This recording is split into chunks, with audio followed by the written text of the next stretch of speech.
Matsutuki mushrooms are a major source of income for villagers in Baju, a remote village in Yunnan Province. The credit for the annual harvest goes to the village party chief, He Xun. He says that when he took the post in 1996, his biggest challenge was stopping villagers cutting down on the trees.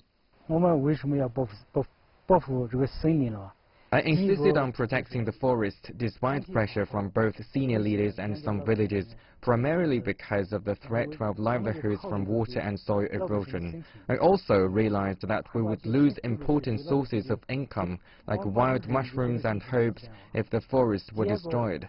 For us, the forests are our life. Now, more than 98% of the land here is covered by trees, and the villagers' awareness of the need to protect this resource has grown.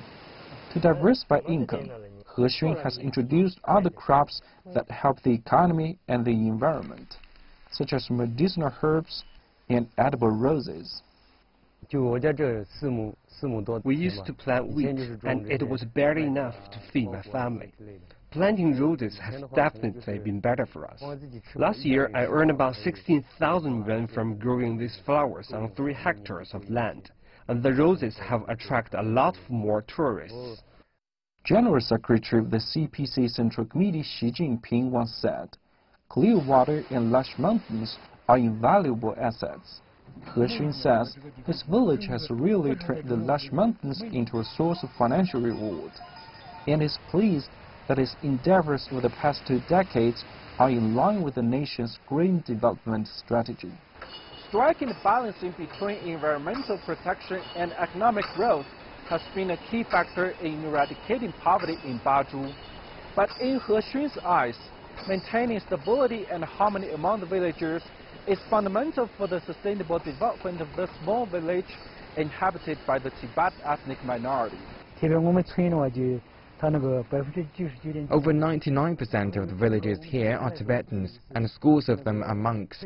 We have established multiple mechanisms to strengthen communication with the monks, and some of them have also played an active role in public affairs. This is the first time He Xun will attend the CPC National Congress. The 53-year-old delegate considers it both an honor and a responsibility. He hopes he will be able to voice the aspirations of the residents of Yunnan as well as the Tibetan people.